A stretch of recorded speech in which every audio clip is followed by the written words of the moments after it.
আমরা এই ভিডিওতে এই ধরনের একটি ট্রান্সফরমার তৈরি করব। সো দেখতেই পাচ্ছেন এটা আমার নিজের হাতে তৈরি করা একটি ট্রান্সফরমার। আমরা একটা কমেন্টে পোস্ট করেছিলাম যে ভাইয়া আমরা যদি একটি ট্রান্সফরমার তৈরির উপর এক্সপেরিমেন্ট করি তাহলে কিরকম হয়। আপনারা প্রচুর সাড়া দিয়েছিলেন, তারই প্রেক্ষিতে আমাদের এই ভিডিওটি।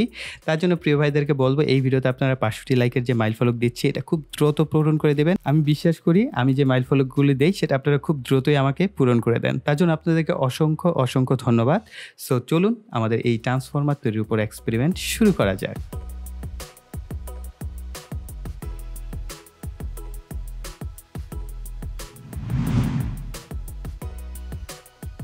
ছোট পরিসরের একটি ট্রান্সফরমারই তৈরি করব। যদি আমরা এটা সাকসেস হই তখন আমরা 400 ওয়াট 600 ওয়াট যে কোনো ওয়াটের কিন্তু ট্রান্সফরমার তৈরি করতে পারবো। প্রথমে হচ্ছে আমরা এক্সপেরিমেন্ট করে এক্সপেরিয়েন্স গ্রহণ করব, এরপর আমরা কিন্তু সেই এক্সপেরিয়েন্স দিয়ে যে কোনো ধরনের ট্রান্সফরমার তৈরি করতে পারবো। তো আমি এই ভিডিওতে ছোট ছোট করে এক একটা স্টেপ আমি আপনাদের সাথে শেয়ার করবো। ইনশাল্লাহ আপনারা যদি এই স্টেপগুলো ফলো করেন তাহলে আপনি কিন্তু বিভিন্ন সাইজের ট্রান্সফরমার নিজেরাই ডিজাইন বা তৈরি করতে পারবেন। এখানে ই এবং আই কোর ব্যবহার করছি। বিভিন্ন ধরনের কোর কিন্তু মার্কেটে পাওয়া যায়। কাজের উপর ডিপেন্ড করেই ইআই কোরটা বেশি ব্যবহার করা হয়ে থাকে, বিশেষ করে আইপিএস, ইউপিএস বা পাওয়ার সাপ্লাই তৈরি করার ক্ষেত্রে কিন্তু ইআই কোর দিয়ে ট্রান্সফরমার তৈরি করা হয়ে থাকে। এবং আমরা এখানে ই এবং আই এই দুটাকে একত্রে বলা হয় ইআই কোর। এবং ইআই কোরের মাঝখানে যেখানটায় মূলত কয়েল পেঁচাতে হয় সেই কয়েল পেঁচানোর জায়গাটা হচ্ছে এটা। আর এটাকে ফর্মা বলা হয়, কেউ কেউ ফর্মা বলেন, কেউ কেউ ববিন বলে থাকেন। আর এই ববিনের উপর ডিপেন্ড করেই কিন্তু ওয়াটেজ ভ্যালুটা আপনাকে নির্ধারণ করতে হবে। যদি বেশি ওয়াট হয় তাহলে তার মোটা নিতে হবে, কম ওয়াট হলে তার চিকন নিতে হবে। আর যখন আপনি মোটা তার নেবেন তখন আপনাকে কিন্তু মাথায় রাখতে হবে যে এইখানে যে গ্যাপটা রয়েছে এই গ্যাপের মধ্যে আসলে আপনি কতগুলো তার, কত মোটা তার, কতগুলো প্যাচ দিতে পারবেন। আমরা ভাই কতগুলো প্যাচ দিব এটা সম্পূর্ণ ডিপেন্ড করবে এই জিনিসটার উপর, অর্থাৎ এই যে ববিন বলা হয় এই ববিনের সাইজের উপর ডিপেন্ড করবে যে আপনি কতগুলো প্যাচ দিবেন। ববিনের সাইজ বড় হলে প্যাচের সংখ্যা কমে আসবে, ববিনের সাইজ ছোট হলে প্যাচের সংখ্যা বেড়ে যাবে। ববিনের সাইজ যখন বড় হয় তখন আপনি মোটা তারও কিন্তু খুব সহজে পেঁচাতে পারবেন, কিন্তু যদি ববিনের সাইজ ছোট হয় সেক্ষেত্রে আপনাকে চিকন তার ব্যবহার করতে হবে। আমরা এইটার উপর প্রথমে কিন্তু আমি একটা ভিডিও অলমোস্ট প্রায় 70% করে ফেলেছিলাম, কিন্তু মোটা তার ব্যবহার করার ফলে আমাদের এখানে স্পেস ওই রকম ছিল না। তো তখন কিন্তু আমার ওই ভিডিওটা সম্পূর্ণটা বাদ দিয়ে আবার এটা সেকেন্ড টাইম আপনাদের জন্য রেকর্ড করতে হচ্ছে। বুঝতেই পারছেন কি পরিমাণ পরিশ্রম এটার পিছনে গেছে। এর মেজারমেন্ট গুলো কি, আমরা যে ইআই কোর ব্যবহার করেছি আপনারা চাইলে নর্মাল স্কেলও ব্যবহার করতে পারবেন। যে কোনো একটা ই কোর নিবেন, ই কোরের যে এই বরাবর যে মাপটার উপর বলা হয় যে এই ইআই কোরের সাইজটা কত। তো এটা হচ্ছে 2.99 বা আমরা বলতে পারি 3 ইঞ্চির ইআই কোর হচ্ছে এটা। 3 ইঞ্চির ইআই কোর ব্যবহার করে আমরা আমাদের ট্রান্সফরমারটি তৈরি করব। এখন দেখা যাক এই ববিনের এভাবে আপনি মাপ প্রথমে দৈর্ঘ্য ধরতে পারেন বা এইভাবে দৈর্ঘ্য ধরতে পারেন, কোনো অসুবিধা নেই। তো একটা পাশ দৈর্ঘ্য আর একটা পাশ প্রস্থ ধরবেন। ওকে, সো দৈর্ঘ্য যদি আমরা এইভাবে ভিতরের দিকের অংশটা আপনাকে মেজারমেন্ট করতে হবে যে এর ভিতরে কত রয়েছে। আমরা যদি দেখি আমাদের স্কেলে 1 ইঞ্চির মতো কিন্তু আমাদের এখানে দৈর্ঘ্য সাইজটা আমরা পাচ্ছি 1 ইঞ্চি। আর এইভাবে যদি আমরা মেজারমেন্ট করি, অবশ্যই ইঞ্চিতে মেজারমেন্ট করবেন যারা আমার ভিডিও দেখছেন। আমরা এখানে কিন্তু 1.78 বা 77 বা 76 এর মতো পাচ্ছি। আমরা এইখানটাই ধরে নিচ্ছি 1.8 ইঞ্চি হচ্ছে আমাদের প্রস্থ। আমরা দৈর্ঘ্য পেলাম 1 ইঞ্চি এবং প্রস্থ পেলাম 1.8 ইঞ্চি। এখন আমাদের বের করতে হবে আমাদের এই ববিনের প্রস্থচ্ছেদ ক্ষেত্রফল বা এটার ক্ষেত্রফল কত হবে। নরমালি আমরা যারা জানি ক্ষেত্রফল হচ্ছে দৈর্ঘ্য গুণন প্রস্থ। দৈর্ঘ্য পেয়েছি 1, প্রস্থ পেয়েছি 1.8। একের সাথে যদি আমরা 1.8 গুণ করি তাহলে পাচ্ছি 1.8 বর্গ ইঞ্চি, অর্থাৎ ইঞ্চি স্কোয়ার। এখন আমরা যে ক্ষেত্রফলটা পেলাম এই ক্ষেত্রফলটাকে অবশ্যই আমাদের একটা ধ্রুবক মানকে এই ক্ষেত্রফল দিয়ে ভাগ করতে হবে। এখন ধ্রুবক মান এক একজন এক একটা ধরেন, এক এক কাজের ক্ষেত্রে এক একটা ব্যবহার করে থাকেন। যেমন এইখানে আমরা যে ইআই কোর ব্যবহার করছি এগুলো মোটামুটি দেখতেই পাচ্ছেন বেশ ভালো মানের এবং ফ্রেশ কন্ডিশনের। যদি এরকম ইআই কোর ব্যবহার করেন তাহলে আপনারা মানটা ধরবেন কম। ধ্রুবক মানগুলো সাধারণত 6, 6.5, 7, 7.5, 8, 8.5 এবং 9 এইভাবে হচ্ছে এই ধ্রুবক মানগুলো ধরা হয়। এখান থেকে যে কোনো একটা মান ধরে আপনি হিসাব করতে পারেন, তবে ডিপেন্ড করবে আপনার কোরটা কিরকম ব্যবহার করছেন, কোরের সাইজটা বড় না ছোট এবং কোরের কোয়ালিটি কি।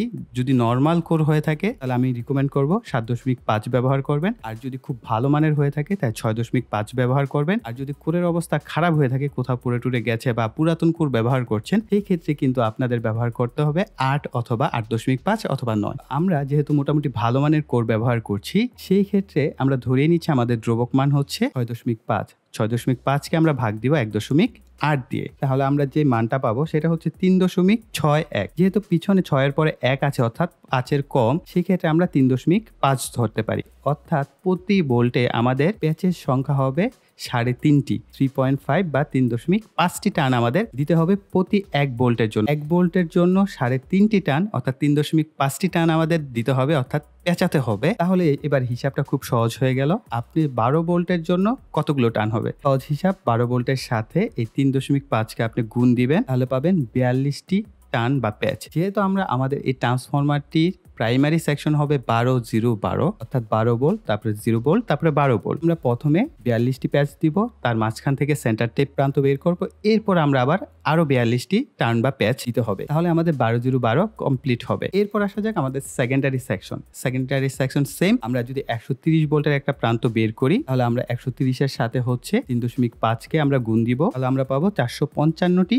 প্যাচ বা টান। ঠিক একইভাবে 220 ভোল্টের জন্য কত হবে? 220 ভোল্টের সাথে যদি আমরা 3.5 গুণ করি 470টি টান বা প্যাচ আমাদের দিতে হবে। সিলেকশনটা নিয়ে আমরা ভিডিওর শেষে আলোচনা করব। জাস্ট আমরা এই ভিডিওতে কিভাবে ব্যবহার করছি সেটা আমি বলে দিচ্ছি। আমি SWG30 ব্যবহার করছি সেকেন্ডারির জন্য, প্রাইমারির জন্য AWG22 বা 22 নাম্বার, আর প্রাইমারির জন্য হচ্ছে 30 নাম্বার তার ব্যবহার করছি। AWG22 বা 22 নাম্বার যে তারটা আছে এটাকে আমরা ডাবল করে পেঁচাবো। এখন হচ্ছে সবথেকে কঠিন কাজ এই ববিনের মধ্যে তারকে পেঁচানো, অর্থাৎ আমাদেরকে ধীরে ধীরে এটার মধ্যে অনেকগুলো তার পেঁচাতে হবে। এটা আসলে আমার জন্য কঠিন, যারা প্রফেশনাল তাদের জন্য কঠিন না, কেননা তাদের কাছে মেশিন থাকে, খুব সহজেই কিন্তু 700-800 টান খুব সহজেই দিয়ে দিতে পারে। আমাকে ধীরে ধীরে হাত দিয়ে ম্যানুয়ালি খুব ধীরে সুস্থে পেঁচাতে হবে। ওকে, তো আমাদের পেঁচানোর কাজ শুরু করা যায়। এগুলোকে বলা হয় টিউব। টিউব বললেই তারা চিনে যে আসলে তারের জন্য টিউব দেন। আর কি কি যেন নাম আছে আমার এই মুহূর্তে মনে পড়ছে না, যাদের মনে আছে কমেন্টে লিখে ফেলেন ঝটপট। আমরা এইগুলোকে কেটে নিব। এরপর আমরা AWG 2টা কয়েল আমরা এখানে আলাদা করে নিয়েছি, এখান থেকে 2টা তারকে আমরা এর ভিতরে নিয়ে নিব। এই টিউবগুলো ব্যবহার করার ফলে তার হিটও হয়, কোনো অসুবিধা হবে না। এখানে হচ্ছে আমি মাস্কিং ট্যাপ ব্যবহার করছি, এগুলো আপনারা রঙের দোকানে অনায়াসে পেয়ে যাবেন। প্রথমে হচ্ছে 42টি প্যাচ এভাবে দিতে থাকবো একে একে। এখান থেকে শুরু করবেন, সেখানেই আপনার এই তারের একটি প্যাচ শেষ হবে। অর্থাৎ এইভাবে আমরা ঘুরিয়ে যখন আমরা যেখান থেকে শুরু করেছি, চেষ্টা করবেন একটা তার উপর যেন আরেকটা তার ওভারল্যাপ না হয়, সেভাবে তারটা পেঁচানো। এই তো আমাদের এইভাবে যখন পেঁচিয়ে আমরা পূর্বের স্থানে ফিরে আসলাম বা একটি টান সম্পূর্ণ হলো। এইভাবে আমাদের 42টি প্যাচ প্রথমে আমরা দিব। চেষ্টা করবেন একটু শক্তভাবে টেনে টেনে পেঁচাতে, কেননা এই ক্ষেত্রে যদি আপনার কোনো লুজ থাকে তাহলে কিন্তু ভাইব্রেশন হবে।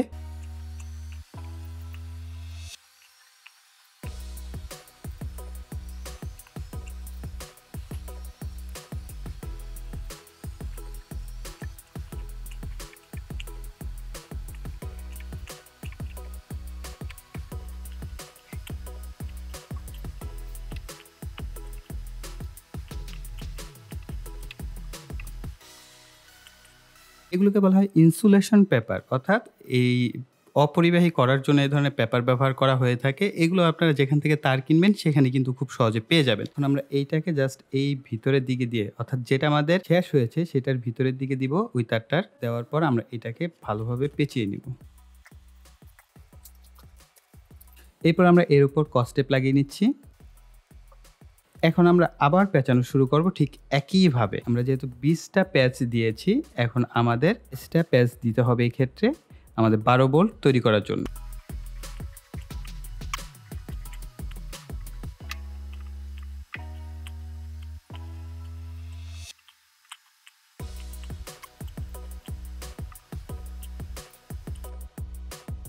এই পর্যন্ত আমাদের 38টি টার্ন বা 38টি প্যাচ দেওয়া হয়েছে। এখন আমরা ঠিক আগের মতো ইনসুলেশন পেপার লাগিয়ে নিব।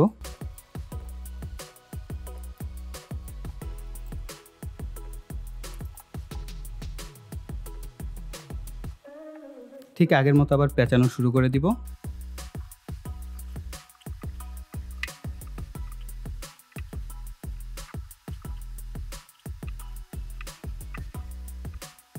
ওকে, এইখানে আমাদের 42টি প্যাচ সম্পূর্ণ হয়েছে। তো আমি সেফটির জন্য আমি আরও একটি প্যাচ অর্থাৎ 43টি প্যাচ আমি এখানে দিচ্ছি, যাতে আমাদের ভোল্টেজ 12 ভোল্টের কিছুটা বেশি আসে, কম যেন কোনোভাবে না আসে, সেটার জন্য আমরা এই কারণে একটি প্যাচ এখানে বেশি দিয়ে দিচ্ছি। ওকে, এইখান থেকে হচ্ছে আমাদের সেন্টার ট্যাপ বের করে নিতে হবে। এইখানে আমরা জাস্ট একটা প্যাচ দিয়ে একটা তার বের করে নিব।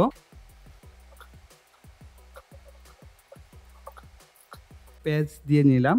এরপর আমরা এইখানে এই টিউবটাকে এর ভিতরে দিয়ে দিব। এরপর আমরা আবার পূর্বের মতো তারকে পেঁচানো শুরু করে দিব। আমরা যেহেতু ৪২টা টার্নের জায়গায় একটা টার্ন বেশি দিয়েছি, এখন আমরা ঠিক একইভাবে আবারও ৪৩টা টার্ন সম্পূর্ণ করব।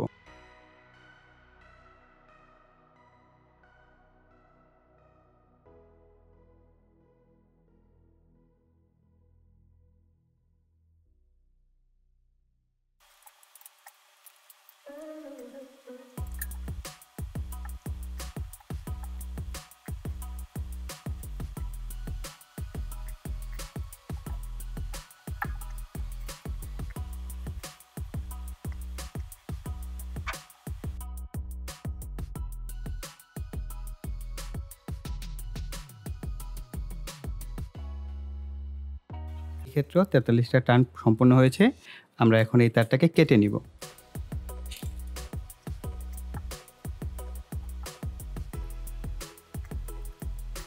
এখন আমরা প্রথমে ক্রস টিপ পেঁচিয়ে নিব।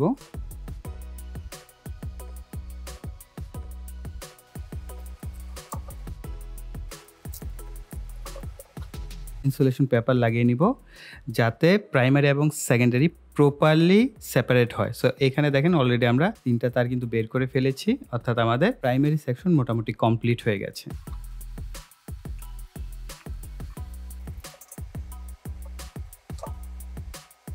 সেকেন্ডারি বা ২২০ ভোল্টের যে আমরা তারটাকে পেঁচাবো, সেটা পেঁচানোর আগে আমি এটার সাথে একটা তারকে সোল্ডার করে নিব। তো তার আগে অবশ্যই এই ধরনের স্যান্ড পেপার বা সিরিজ কাগজ দিয়ে এই তারটাকে ঘষে এটার উপরে যে প্রলেপটা আছে সেটাকে তুলে ফেলতে হবে। এরপর তারের সাথে সোল্ডার করে নিতে হবে।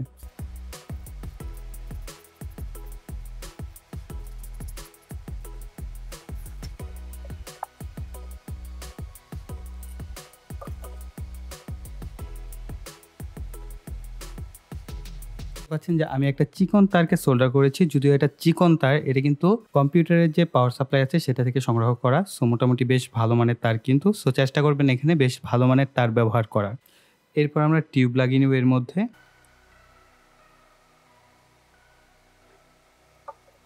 আমরা এখান থেকে ২২০ ভোল্ট আউট হবে, অথবা এখানে থেকে ২২০ ভোল্ট ইনপুট দিলে এখানে ১২ ২৪ ভোল্ট আউটপুট হবে। সো আমরা এই কারণে এই পাশ থেকে হচ্ছে আমরা পেঁচানো শুরু করব।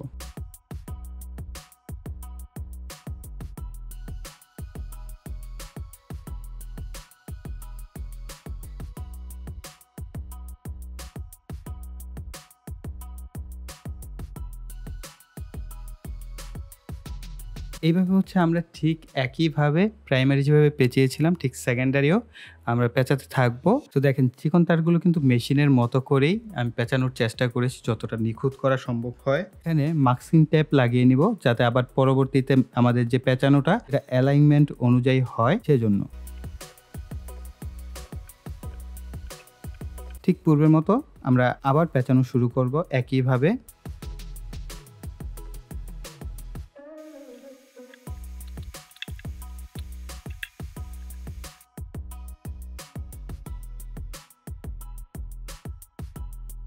পর্যন্ত আমাদের ৩৫৫টি টার্ন বা প্যাচ হয়েছে। এখন এইখান থেকে আমরা একটি লুপ বের করে নিব ১৩০ ভোল্টের জন্য। যদি আপনারা চান যে না আমি ১৩০ ভোল্টের জন্য লুপ বের করব না, তাহলে আপনি সরাসরি ৭৭০টি বা ৮০টি যে টার্ন আমরা পেয়েছি টার্নগুলো আমরা দিয়ে ফেলবো। তাহলে আমরা সরাসরি ২২০ ভোল্ট পাবো দুই প্রান্তে। এরপর পূর্বের মতো সিরিজ কাগজ দিয়ে ঘষে নিব।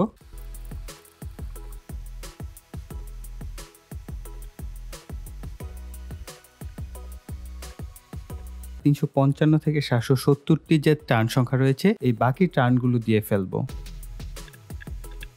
ফাইনালি আমাদের ৭৭০টি টার্ন বা প্যাচ সম্পূর্ণ হয়েছে। আমরা এখন এই মাথাটা কেটে এটার সাথে আমরা একটা তারকে সোল্ডার করে টিউব লাগিয়ে নিব।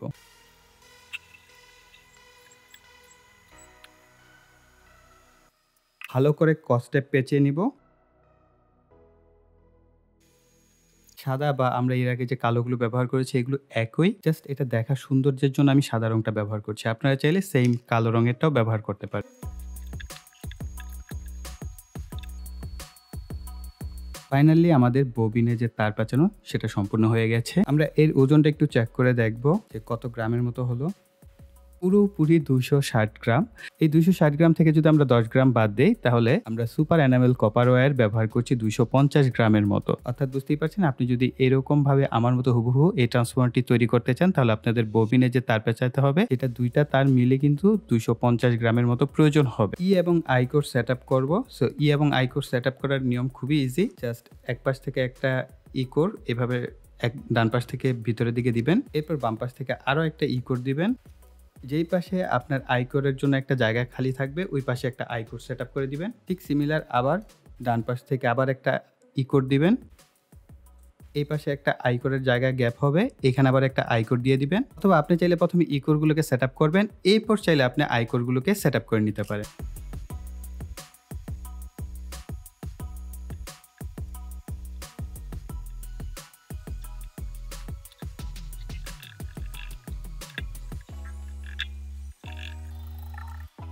চেষ্টা করতে হবে যতগুলো কোর এর মধ্যে দেয়া যায় ততগুলো কোর হচ্ছে এর মধ্যে শক্তপোক্তভাবে ভিতরে দেওয়া। থেকে ধীরে ধীরে এটাকে বাড়ি দিতে হবে যেন একদম কোরগুলো সমান হয়ে যায়। তার জন্য ফাইনালি আমাদের ট্রান্সফরমারটি দেখতে হয়েছে এইরকম। আমরা এইখানে অবশ্যই কপার ওয়্যারকে খুব ভালোভাবে ঘষে তারপর সোল্ডারিং করে নিয়েছি। আর এই পাশে যেহেতু আমরা সরাসরি তার কানেকশন করেছি, সো এখানে দেখেন যেই দুই প্রান্তে 220 ভোল্ট থাকার কথা সেখানে আমরা এখানে একটা কানেক্টর ব্যবহার করেছি এবং এইখানে একটা 2 পিন প্লাগ ব্যবহার করেছি। আমরা এটাকে প্রথমে এই এসিতে প্লাগিং করি এবং অবশ্যই এখানে ট্রান্সফরমার টেস্ট করার কিছু প্রক্রিয়া আছে যেটা আমরা পরবর্তী ভিডিওতে জানবো। এই ভিডিও অলরেডি অনেক বড় হয়ে গেছে, এই কারণে আমরা জাস্ট এটার যে চেকিং বা টেস্ট প্রক্রিয়াগুলো আমরা অন্য একটা ভিডিওতে আপনাদের সাথে শেয়ার করবো। ওকে, আমরা এখানে এসি 220 ভোল্ট সাপ্লাই দিয়ে ফেলেছি এবং আমাদের যে মিটার আছে এটা আমরা 600 ভোল্টে সেট আপ করেছি, অথবা আপনারা চাইলে এসি 200 ভোল্টেও সেট আপ করতে পারেন। এরপর আমরা মিটারের যদি মাঝের প্রান্ত এবং অন্য কোনো প্রান্তে ধরি এসি ভোল্টেজ, যার কারণে কিন্তু আপ ডাউন করছি, কিন্তু ফাইনালি আমরা 12-13 ভোল্টের মতোই পাচ্ছি। এবং এই দুই প্রান্তে যদি আমরা দেখি এবং আমরা এই দুই প্রান্ত কিন্তু 12 ভোল্টের মতোই পাচ্ছি। এই দুই প্রান্তে আমরা 26 ভোল্টের মতো পাচ্ছি। এক্সপেরিমেন্ট ট্রান্সফরমার তৈরির এটা আমরা সাকসেসফুল হয়েছি। আমাদের ট্রান্সফরমারটি কিন্তু প্রপারলি ওয়ার্ক করছে এবং আমি এখানে কোনো হিটিং ইস্যু পাই নাই, কোনো নয়েজ কিন্তু হচ্ছে না। আমি ইনপুটে যখন কানেকশন করেছি প্লাস এটার বডিও কিন্তু শর্ট হয় নাই, এর বডিতে হাত দিলেও আমাদের কোনো শর্ট করছে না, অর্থাৎ আমরা প্রপারলি এই ট্রান্সফরমারটি তৈরি করতে পেরেছি। তবে আপনারা যারাই কিনা এই ধরনের ট্রান্সফরমার তৈরি করতে চাইবেন অবশ্যই ভালোভাবে জেনে বুঝে তারপরে ট্রান্সফরমার তৈরি করবেন এবং আউটপুট দেওয়ার আগে এই ট্রান্সফরমারটার বেশ কিছু টেস্ট রয়েছে। আপনার open circuit test, close circuit test, continuity test, বিভিন্ন ধরনের টেস্ট থাকে একটা ট্রান্সফরমারের। সেই টেস্টগুলো করার পরই হচ্ছে পাওয়ার সাপ্লাই দিবেন, আদারওয়াইজ কিন্তু বড় ধরনের দুর্ঘটনা ঘটে যেতে পারে। আপনারা যদি চান ট্রান্সফরমার কিভাবে টেস্ট করতে হয় বা চেক করতে হয় তার উপরে কিন্তু আমরা সেপারেট ভিডিও করতে পারি, তার জন্য অবশ্যই কমেন্ট সেকশনে জানাবেন হ্যাঁ ভাইয়া আমরা চাই যে ট্রান্সফরমার কিভাবে চেক করবো, সেটা ভালো না খারাপ এই বিষয়গুলো নিয়ে একটা সেপারেট ভিডিও করেন, তাহলে আমরা একটা সেপারেট ভিডিও ইনশাল্লাহ আপনাদের জন্য নিয়ে আসবো। বলেছিলাম ভিডিও শেষে হচ্ছে আরে যে ব্যাপার স্যাপার সেটা একটু ক্লিয়ার করবো। ধরেন এইখানে মার্কেটে আপনি যদি গিয়ে বলেন AWG বা SWG এত ভ্যালুর তার দেন, তাহলে তারা বুঝবে না, তারা শুধু বুঝে থাকে তারের নাম্বার। তো আপনি যদি গিয়ে বলেন যে ভাই 22 নাম্বার তার দেন, তাহলে তারা 22 নাম্বার তার দিয়ে দিবে, তারা নিজেরাও জানে না এটা AWG নাকি SWG। তবে এই দুইটার মধ্যে কিন্তু বেশ একটা ভালো পার্থক্য আছে। SWG 22 আর AWG 22 দুইটারই কিন্তু এম্পিয়ার রেটিং আলাদা হয়ে থাকে। এই কারণে আপনাদের যে কাজটা করতে হবে তাদেরকে জিজ্ঞেস করবেন কোন ব্র্যান্ডের কেবল। যদি বলে থাকে BRB কেবল তাহলে আপনি AWG ভ্যালু ধরে নেবেন, আর যদি সে বলে থাকে বিজলি কেবল তাহলে আপনি ধরে নেবেন এটা হচ্ছে SWG কেবল। ওকে, এখন দেখেন আমরা যে তারটা ব্যবহার করছি 22 নাম্বার, তো এটার ম্যাক্সিমাম হচ্ছে 1.5 এম্পিয়ার। যেহেতু আমরা ডাবল ওয়্যার ব্যবহার করছি তাহলে আমরা পাচ্ছি 3 এম্পিয়ারের মতো। তাহলে আমরা যেহেতু 24 ভোল্ট ব্যবহার করছি, 24 এর সাথে আমরা 3 কে গুণ দিব, তাহলে আমরা পাচ্ছি 72 ওয়াটের মতো। SWG 30 এর ক্ষেত্রে আমরা পাচ্ছি 0.3 এম্পিয়ার, তার মানে আমাদের 220 গুণন 0.3 তাহলে আমরা পাচ্ছি 66 ওয়াটের মতো। এবং এর যে ক্যালকুলেশন আছে সেই ক্যালকুলেশন থেকে আপনারা দেখতে পাচ্ছেন এই যে এখানে আমরা সেম 66 ওয়াট এবং 72 ওয়াট কিন্তু পাচ্ছি, অর্থাৎ আপনি ভোল্টেজ এবং এম্পিয়ারকে গুণ দিলে আপনি ওয়াটেজ ভ্যালুটা পেয়ে যাচ্ছেন। এবং ফাইনালি আমরা 66 থেকে 72 ওয়াটের মতো এই ট্রান্সফরমারটি তৈরি করেছি। সফটওয়্যার ব্যবহার করছি ChatGPT, আপনারা জানেন যারা কিনা ব্যবহার করেছেন, আর যারা ব্যবহার করেন নাই তারা অ্যাপস পেয়ে যাবেন। আপনি প্লে স্টোরে গিয়ে যদি ChatGPT লিখে সার্চ করেন, অর্থাৎ এইখানে যে লেখাটা আছে এটা লিখে সার্চ করেন, অ্যাপস পেয়ে যাবেন, অথবা আপনার যদি কম্পিউটার থাকে কম্পিউটার থেকে সার্চ করতে পারেন। এখানে এসে আপনি সার্চ করবেন AWG 22 বা আপনি যেই ভ্যালুটা ব্যবহার করতে চান এটার এম্পিয়ার রেটিং লিখে কোশ্চেন মার্ক দিয়ে দিবেন, তাহলে দেখবেন আপনাকে দিয়ে দিবে এটার রেজাল্ট। ফেল হতেই পারে, তার জন্য আমরা এক্সপেরিমেন্ট করি। ফেল হওয়ার পরে যখন আমরা সাকসেস হই সেটার আনন্দ আরো বেশি। তো ফাইনালি আপনাদের জন্য এই এক্সপেরিমেন্ট ভিডিওটা করা সম্ভব হয়েছে। তার জন্য প্রিয় ভাইদেরকে বলবো আপনাদের লাইকের যে মাইল ফলক কষ্ট করে সেটা পূরণ করে দিবেন। আর যদি সেটা পূরণ হয়ে যায় তাহলে অবশ্যই আপনারা যারা ভিডিওটা দেখছেন জাস্ট কষ্টের বিনিময়ে একটা লাইক দিয়ে দিবেন আপনারাও কষ্ট করে। তাহলে এটা আমাকে প্রচুর পরিমাণে মোটিভেট করে। আর কমেন্টে আপনাদের যে কোনো কিছু জানার থাকলে বা আমাকে কিছু বলার থাকলে বা এই ট্রান্সফরমারের ডিজাইনটা কিরকম হলো, এই ট্রান্সফরমারটা আমার লাইফের ফার্স্ট টাইম আমি ট্রান্সফরমার তৈরি করলাম, সো এটা কিরকম হয়েছে সমস্ত বিষয় কিন্তু আপনারা কমেন্ট সেকশনে লিখতে পারেন। আর যারা এখনো চ্যানেলটিকে সাবস্ক্রাইব করেনি প্রিয় ভাইরা অবশ্যই চ্যানেলটিকে সাবস্ক্রাইব করে পাশের বেল বাটনটিও খেয়াল রাখবেন, সেটা যেন অ্যাক্টিভ থাকে। তাহলে আমি নতুন কোনো ভিডিও আপলোড করলে আপনার কাছে নোটিফিকেশন চলে যাবে। তো এই বলে এখানেই বিদায় নিব। সকলে ভালো থাকবেন, সুস্থ থাকবেন। টাটা।